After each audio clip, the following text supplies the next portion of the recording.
World air quality report 2025 के मुताबिक भारत दुनिया का छठा सबसे प्रदूषित देश बन गया है। स्विस कंपनी IQ एयर की इस रिपोर्ट में बताया गया कि सबसे ज्यादा प्रदूषित देश पाकिस्तान है। इसके बाद बांग्लादेश, तजाकिस्तान, चाड और कागो का नंबर आता है। यानी दक्षिण एशिया और अफ्रीका के कई देश इस संकट से बुरी तरह जूझ रहे हैं। अगर शहरों की बात करें तो उत्तर प्रदेश का लोनी दुनिया का सबसे प्रदूषित शहर बन गया है, जबकि नई दिल्ली चौथे स्थान पर है। दुनिया के टॉप 10 सबसे प्रदूषित शहरों में से 5 भारत के हैं। इनमें गाजियाबाद, लोनी असम, बर्नीहाट, नई दिल्ली, पश्चिम बंगाल का ऊला शामिल है। लोनी में PM 2.5 का स्तर 112.5 माइक्रोग्राम प्रति क्यूबिक मीटर रिकॉर्ड किया गया, जो विश्व स्वास्थ्य संगठन यानी WHO की तय सीमा से करीब 22 गुना ज्यादा है। इस रिपोर्ट में 143 देशों और 9,446 शहरों के आंकड़ों का विश्लेषण किया गया है, जिससे साफ है कि यह समस्या कितनी बड़ी है। रिपोर्ट यह भी बताती है कि 54 देशों में प्रदूषण बढ़ा है, जबकि 75 देशों में कुछ सुधार देखने को मिला है। दुनिया के सिर्फ 14% शहर ही WHO के मानकों पर खरे उतरे हैं, यानी ज्यादातर लोग अभी भी खराब हवा में सांस लेने को मजबूर हैं।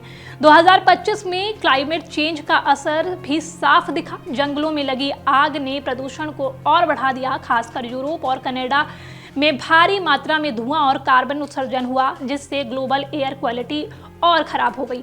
अमेरिका और यूरोप भी इससे अछूते नहीं हैं। अमेरिका में PM 2.5 बढ़कर 7.3 माइक्रोग्राम प्रति क्यूबिक मीटर हो गया।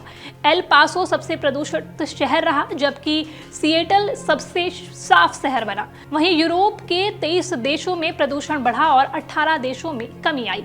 मार्च 2025 में एक और बड़ी समस्या सामने आई, जब अमेरिका का global air quality monitoring program बंद हो गया। इसके कारण कई देशों में प्रदूषण का सही डेटा मिलना मुश्किल हो गया। रिपोर्ट के अनुसार 44 देशों में मॉनिटरिंग कमजोर हो गई और 6 देशों में तो कोई निगरानी ही नहीं बची। अगर 2024 की बात करें तो उस समय भारत दुनिया का 5वां सबसे प्रदूषित देश था। देश में प्रदूषण का स्तर WHO की सुरक्षित सीमा से करीब 10 गुना ज्यादा था। उस साल असम का बर्नीहाट सबसे प्रदूषित शहर था और दिल्ली दुनिया की सबसे प्रदूषित राजधानी रही थी। अब समझते हैं PM 2.5 क्या होता है।